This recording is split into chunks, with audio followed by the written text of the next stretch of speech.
Leo, tignan natin kung ano yung mensahe para sa'yo. Keep in mind na ito ay general reading lamang kaya hindi lahat makaka-relate. Pakilawakan po ang isipan. At kung hindi ka pa nakasubscribe dito sa ating channel, please subscribe and hit the bell button para lagi kang updated every time na meron tayong uploads. Kung nais mo namang mag-avail ng ating private readings, rituals ng ating lucky charms, ayan. Makikita mo yung link sa description box, Tarot Intentions by Aliana Reyes, at nandiyan din yung ating WhatsApp number. Message ka na lang directly if interested ka.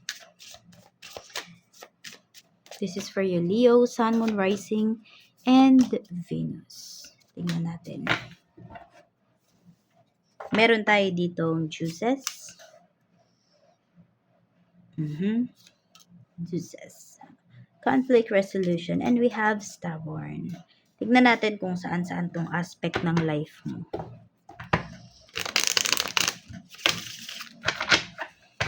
I'm open to receive any messages, please.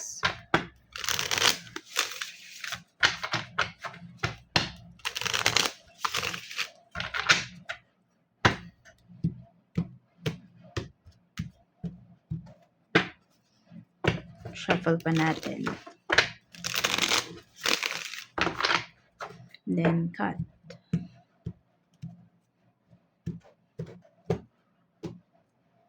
Okay, tignan na natin. Okay, ano to? Fed up, cutting ties, walking away. We have the Hangman. Medyo matagal-tagal mo din tong pinag-iisipan. And for some of you, as of this time, pinag-iisipan mo pa din to, Leo, kung aalis ka na ba. Ayan. Oo. Pero sabi rito it's time for you to decide na daw kung aalis ka talaga. Meron pong mga tao dito na nagpapahirap sa'yo. May mga sitwasyon dito na naapektuhan na po yung iyong mental health. So, it's time talaga na, yun, you need to cut ties na, you need to walk away na. Pagod na po yung isipan, yung puso ninyo, yung katawan ninyo.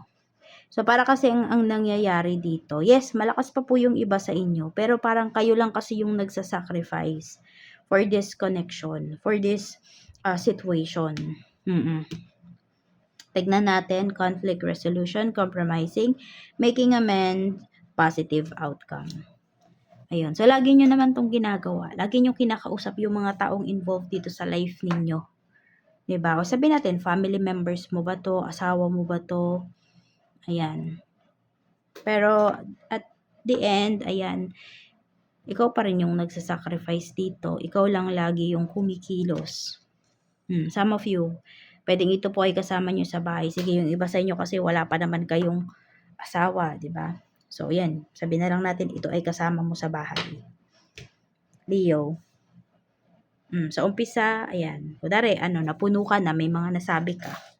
So, yung mga tao na to, aayon lang sa'yo, oo lang sila sa'yo. Para lang matigil ba yung mga sinasabi mo. Para hindi magkagulo. Diba? Pero wala naman silang pagbabago na ginagawa. Yung positive outcome na hopeful ka, kasi sabi nila ganito ganyan, magbabago na sila, kikilos na sila, etc. Magtutulungan na kayo. Pero at the end of the day, wala pa rin. No? So parang paulit-ulit po yung nangyayari. So meron ka kasi dito kasamahan na sobrang selfish. Bossy, ito nagpapasakit ng ulo mo. Hindi mo na alam kung paano ba sila ipi-please. Diba? Kung paano ba, ano pa yung sasabihin mo para ma-encourage sila sa life. Ayan po. So, more on stress po yung karamihan sa inyo rito. Stress. Hindi nga lang emotional Pati po, yung iba sa inyo nagkakaroon na kayo ng sakit. Meron na kayong nararamdaman na sakit sa katawan. Kasi naaabuso din po yung inyong physical health. Kasi nga, di ba, feeling mo talaga ikaw lang yung nag-e-effort dito. This is your emotions. So, more on, pinapatigas mo yung puso mo. Para may matutunan din talaga. Para maturuan mo ng leksyon yung mga tao na to nakadeal mo. Ayaw mo na silang konsintihin. Tipong ganyan po. No? Kasi every time na, 'di ba, sinasacrifice mo yung sarili mo ang nangyayari, nato-tolerate mo yung mga tao na to. Every time na sinasacrifice mo yung peace of mind mo, ito yung nangyayari. Kaya ito ngayon, ayan po, magmamatigas ka na rito. Oo. Ito naman yung iyong isipan. So, 'di ba? Piliin mo daw yung sarili mo. Ayan. Kailangan mas maging, 'di ba? Ikaw na nga yung kumikilos dito, that daw mas maging matalino ka towards dito sa mga taong kadil mo. Hindi pwede na ikaw lagi yung naiisahan. Ikaw lagi yung nagsasacrifice. This is your spiritual health. Ayan po. So, pwedeng dito, papanindigan mo na talaga yung mga pinaniniwalaan mo. Okay? Na-awaken na po yung karamihan sa inyo ng mga dapat talagang gawin. So, may mga tao rin dito na nagagalit sa'yo. Kasi nga, ayan, na-awaken na kasi yung iba sa inyo. Ang dami yung realization. And hindi na kayo makontrol ng mga taong ito, Leo. Kaya nagagalit na sa'yo. Yun, may mga galit sa'yo rito. Yan o. Tignan natin. Energy ng mga taong makakasalumuha mo. Four of Swords. So, meron talaga dito tahimik. Meron din talaga tamad. Ayan. Pero meron dito walang peace of mind. Ayan. Pwedeng ito is asawa mo. Kung magkasama kayo natutulog, magkatabi po kayo, akala mo lang tulog siya, pero alam mo yung parang magaling magpanggap na tulog. Ganyan yung pinapakita rito. Oo. More on mga umiiwas po. Yun yung pinapakita. Na umiiwas sa mga gusto mong sabihin, sa mga usapan. Ayaw magpa-corner. Yan yung mga tao sa paligid mo. Blessings naman na pwede mong ma-receive. Okay, opportunities ito. Meron dito opportunities sa ibang lugar. So, kung feeling stuck ka sa sitwasyon na naroroon ka ngayon, Leo, ayan, you can walk away, you can move forward. Tapos, may pinapakita ring promotion dito. O sinasabi nyo na, hindi po yun mangyayari sa trabaho ko. Marami pong sip-sip. So, kung di ka naniniwala na hindi yan mangyayari sa'yo dyan sa current work mo, o yun nga sinasabi sa'yo ni universe, you can walk away naman. You can move from one career or from one work to another. So, wag nyong gawin na stagnant yung life ninyo dyan. Lalo na kung wala naman po kayong nakikita na growth, wala kayong nakikitang progress. May offer sa'yo rito eh. Kaya lang kasi pwedeng ito is paulit-ulit mo na siyang tinanggihan. Baka this time kapag nakapag-decide ka talaga, ayan po, i-accept mo na to. Trabaho ko din kasi talaga yung pinapakita rito. So kung meron pong nagbabalak dyan na umalis sa trabaho, ayan, ito na yung sign para sa inyo. Yung nagbabalak lang ha, pag di naman kayo nagbabalak, syempre, hindi para sa inyo yung mensahe na to. Okay? Yung iba kasi sa inyo, ang naririnig nyo lang, ang nakikita nyo lang yung negatives. Tignan nyo yung mga positive. Okay? Kasi nga, yung iba sa inyo, kaya ganun yung naririnig na lang ninyo, yung negative. Kasi nga, stress na yung iba sa inyo. Oo. Parang hindi mo na na-appreciate yung mga positive na nandito. 'Di ba? Or yung mga positive sa life mo, hindi mo na na-appreciate kasi parang feeling mo lagi kang nabibigo. Yung ganyan. Tignan natin sa blockages mo naman, ano yung blockages mo. Ayan, we have the Tower. Mga kasama mo sa bahay, yun yung pinapakita rito. For some of you naman, yung mismong bahay kung nasaan ka, pwedeng yan mismo yung blockages sa'yo. Kasi pwedeng mabigat po yung energy dyan. So, tignan nyo, simula ba nung lumipat kayo dyan, simula nung tumira kayo dyan, ano na yung mga nangyayari sa buhay ninyo? May progress na ba? Or mabigat pa rin?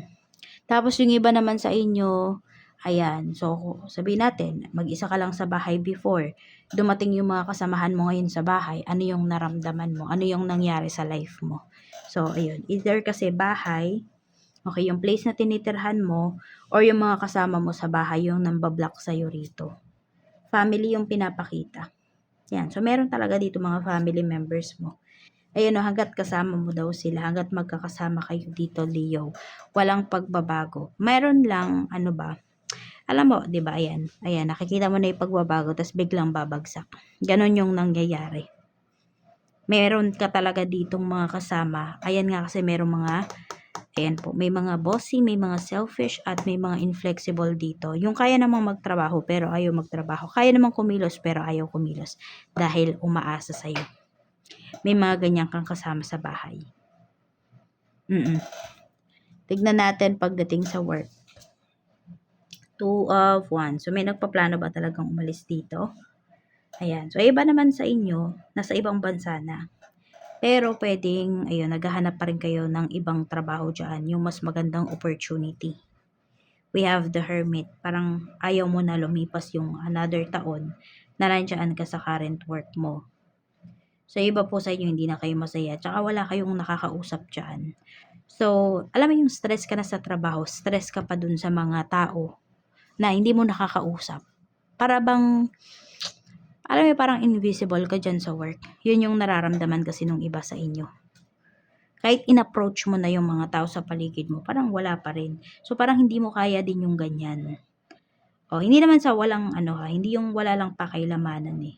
Iba, basta iba yung nafe-feel mo. Hindi mo feel, sabi na lang natin, hindi mo feel yung mga katrabaho mo. Basta kahit hindi sila nagsasalita, okay? May dala silang stress sa'yo. Yung ganyan ba? Sabi natin, hindi ka naman nila pinapakailaman sa trabaho. Pero basta iba yung nafe-feel mo eh. Mabigat yung nafe-feel mo sa work. Kahit ayan yung in-approach mo na sila, basta iba. Siguro, ewan ko, ibang lahi ba yung mga kasama mo, ganyan. Or hindi ka lang talaga para dito sa current job na ito. Ayan, may pinapakita talagang pag-alis dito.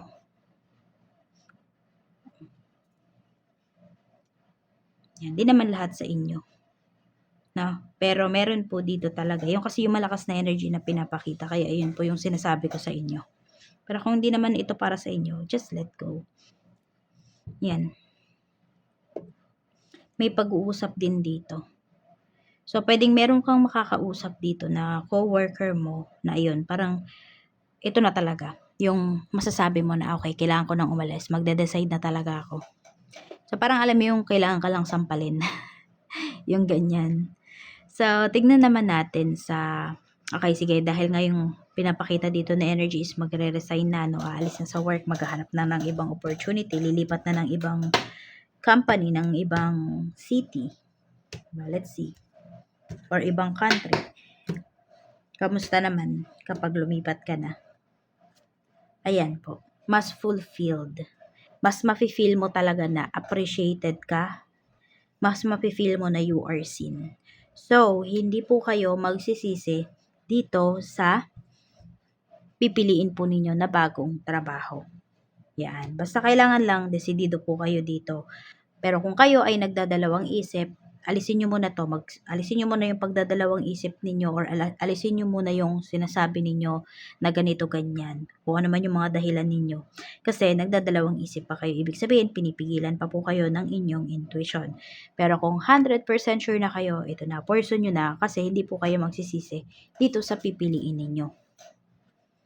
Business naman, mga nadulugi yung business, tingnan natin. Okay, we have 7 of Swords. Makakabawi pa. Yes po, makakabawi pa kayo. Kaya lang kailangan mo na dito kailangan talagang magplano ng mabuti rito. Tapos wag mo nang ipaalam yung mga plans mo, kahit sa mga staff mo, kahit sa mga family members mo. Yan, yung iba sa inyo parang gusto niyo nang i-give up eh. Sige, dun sa gusto nang i-give up, tama ba yung gagawin mo? 5 of Pentacles, yes po yung iba sa inyo. Kung gusto niyo na talagang i-give up ito, go, give up nyo na po yung inyong negosyo kasi ito, pwedeng mauubos lang talaga. Some of you nga, pwedeng ubos na yung savings niyo dahil dito sa inyong negosyo. Yan, yung iba naman po sa inyo, kung hindi pa, gusto nyo pa talagang ilaban nyo po kasi ito, meron pa tayo ditong Ace of Pentacles. Makakabawi pa daw yung business mo. Some of you, 7 months to 1 year from now. Yes po, medyo matagal-tagal pa yung stress ninyo. Pero, kung talagang gusto mo yung business na to, mahal mo to, wag mo pong i-give up kasi makakabawi ka pa. Masasabi mo na lang, tama talaga yung decision ko na hindi ako sumuko ng mga panahon na ganito, ganyan. So, ito. Pero yung iba po sa inyo, kung naubos na yung savings ninyo, Wala na kayo talagang, alam mo yun, parang said na talaga. Wala na kayong mautangan dahil, wala, inabsorb lang ng business mo. So, give up nyo na po kapag ganyan. Kasi, lalo kayong madadown.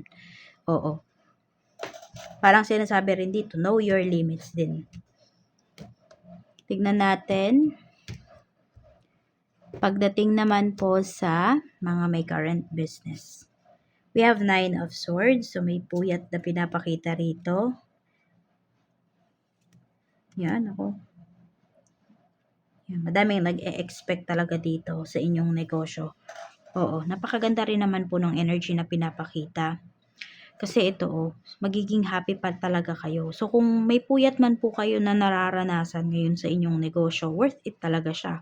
Kasi ito, we have Queen of Pentacles. Malaking pera po yung involved dito sa inyong negosyo. We have the Star. Meron ding expansion na pinapakita sa negosyo mo. Pero ang nakikita ko lang dito more on expansion is, kunwari, 'di ba meron kayong sariling, wala kayong sariling pwesto. Yung iba po sa inyo pwedeng magkakaroon na kayo ng sariling pwesto. Okay.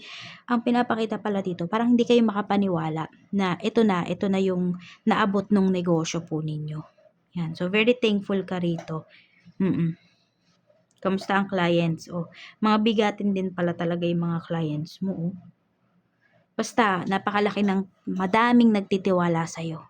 Meron dito 100,000 yung or 1,000 yung pinagkakatiwala sa'yo. O yung binabayad ka agad sa'yo kahit wala pa yung products. Tignan natin. Staff naman. Staff mo rin. Wala kang magiging problema sa mga staff mo. Yan, kasi well compensated po sila, masaya sila sa ginagawa nila, nakakaramdam sila ng sense of security. Pagdating dito sa iyong negosyo. So, pwede rin kasi yung karamihan po sa inyo, nagbibigay talaga kayo ng benefits. So, hindi nyo tinitipid yung inyong mga kasama dito sa paghahanap buhay. Kaperahan mo naman, kamusta? We have 3 of Wands. Marami pa kayong hihintayin. Marami pa kayong aabangan pagdating sa pera po ninyo. And meron talaga rito, yung mga more on pinapakita kasi dito yung mga nagbabalak talaga na umalis sa trabaho. Or ayan nga, lumipat ng company, lumipat ng city, lumipat ng country. Yan po. Doon nyo talaga makikita yung, sabihin natin, yung trabaho na para po sa inyo. Yung trabaho na mag-workout para sa'yo. Na magiging align po lahat. Okay? Lahat pagdating sa kaperahan mo. Kailangan nyo lang daw dito maging courageous po kayo. Kaya pa, makakabawi pa. May financial security, merong financial recovery na pinapakita rito, Leo, para sa'yo. Kailangan mo lang talaga gumawa ng step, okay? Kahit little steps man yan ngayon, para makausad ka dyan sa kinalalagyan mo. Na sabihin natin, hindi na align sa life mo. Na nagre-reklamo ka na. Tignan naman natin sa love life. Okay? So, yun nga yung natin, no? Tignan natin. Nakikita ko lang kasi dito, kasi 'di ba may fed up energy tayo dito. So, nasasawa na yung iba sa inyo kasi paulit-ulit na nga lang talaga yung nangyayari. Wala pong pagbabago towards your person. Yan. So, yan yung isa yan sa mga sa mga sabihin natin, mga issues sa inyong relationship. Kasi hindi nagbabago. Sabihin natin, walang pinagkatandaan yung person mo. Ganon yung nangyayari dito. Ganon yung issues ninyo sa relasyon. Oo. Meron dito parang puro pasarap lang sa life. 'Di ba? Gusto nako-control ka. Yung ganyan. Yun yung mga issues. Yun yung isa sa mga issues sa relasyon po ninyo. Tapos, mahilig makipag-usap yung person mo. Meron din dito, makipag-usap para makipag-flirt. Meron dito, nakikipag-usap para siraan ka. So, alam mo yon, yung dapat katulong mo or katuwang mo sa buhay, ang nangyayari, siya pa yung sumisira sa'yo. May ganyan kang kasama, Leo. Kapag ganyan yung kasama mo, alisan mo na talaga. Lalo na kung ikaw yung mas ma-effort dito sa inyong relationship. Lalo na nga din kung ikaw yung bumubuhay sa taong to. Tignan natin ano ba nararamdaman sa'yo nitong person mo. We have Knight of Cups. So, alam na alam niya kasi kung paano ka kontrolin, alam na alam nung taong 'to kung paano ka suyuin, 'yan. Mapababae man po ito, mapalalaki, mapaanong gender, okay? Basta alam nung taong 'to kung ano yung kiliti mo. O kasi meron sa inyo talaga na nagagalit lang kayo, ganyan, pero maya-maya wala na, yung ganyan po. So, madali kasi kayong magpatawad. Kaya, naaabuso po yung iba sa inyo. We have 10 of Wands. Tsaka, kaya din bumabawi sa'yo ngayon yung tao na to. Ayaw niya kasi mawala ka, o nafe-feel niya na nanlalamig ka sa kanya. May feelings naman to sa'yo. May Kasi kaya nga siya din nakakaramdam ng takot. Kaya nga lang kasi, mas nangingibabaw dito yung pride nitong person mo. Mas nangingibabaw kasi yung gusto niya na ikaw yung kontrolin dito or siya lang yung masusunod dito sa relationship. Baka ganyan sa bahay nila, sa bahay na kinalakihan niya. Kaya hanggang ngayon, nadala niya dito sa inyong relasyon. So, tingnan natin, magbabago pa ba yung person mo? Pili kayo pala. Yan, para kasi iba sa inyo, hindi nyo gustong magpa-private reading. Yung iba naman po sa inyo, pwedeng wala kayong budget. Kaya ayan, pili na lang po kayo dito. 1, 2, or 3. Sorry. Okay, so kung nakapili na po kayo, tingnan natin sa number 1. Magbabago pa ba yung person mo? So, pwedeng ito yung maging guide ninyo para talaga sa decision na gagawin po ninyo. We have Page of Wands, hindi na po. Sa tama nga, yung iba dito, kinalakihan na po talaga yan ng person mo. Sa bahay pa lang nila, ganyan na. Kaya ganyan din yung ginagawa niya sa'yo. Yan, mula bata pa lang siya, pwedeng nakikita niya yan sa parents niya. Oo, sabihin naman ng iba sa inyo, hindi po, loving po yung niya, family niya, etc. Hindi mo sure, kasi di mo naman sila nakasama ng matagal. Siya, sabihin natin, mula pagkabata niya, kasama niya yung parents niya, di ba? So, iba kasi yung pinapakita nila sa'yo kesa doon sa nakikita mo. Tama ba? Sa totoo. Number 2, magbabago pa ba yung person mo? We have the Moon. Ito naman, 50-50 yung pinapakita. Ito, wala kasing chance eh. Ito meron. No, kaya lang nahihirapan pa yung person mo na labanan yan. Kasi madaming traumas na, yun. Pero kung hindi mo to susukuan, nakikita ko naman dito, kayang-kaya niya po talagang gawin yung pagbabago. Hindi siya mabilis ha. Mabagal yung pagbabago na to. Pero makikita mo sa kanya na trying siya. Kaya may mga times na, 'di ba, nangako siya, mamaya-maya or ilang araw lang babalik. Yung ganon. Tapos, ayan na naman, ganon. Si number 3 naman, magbabago pa ba yung person mo? We have the World. Ito po, napakataas ng chance na magbago pa.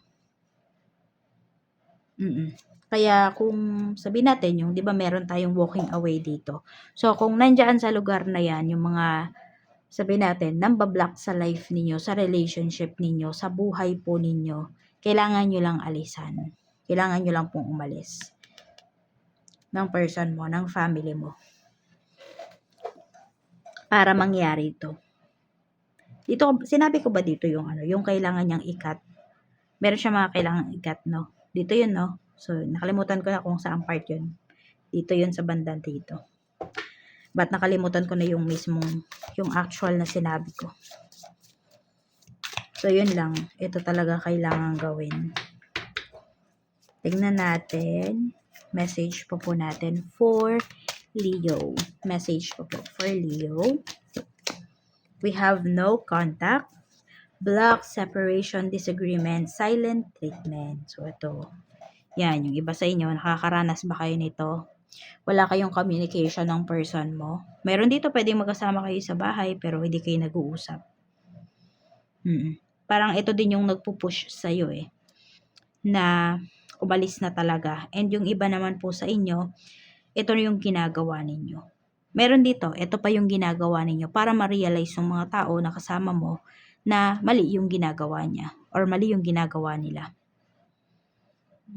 Kaya lang hindi ko alam kung kailan nyo ito matitiis, yung pag no contact. Lalo na kung kasama nyo sa bahay. Medyo mahihirapan po talaga. So, ayan lang yung mensahe para sa'yo, Leo. Maraming salamat. Mag-iingat ka always and see you again on my next video.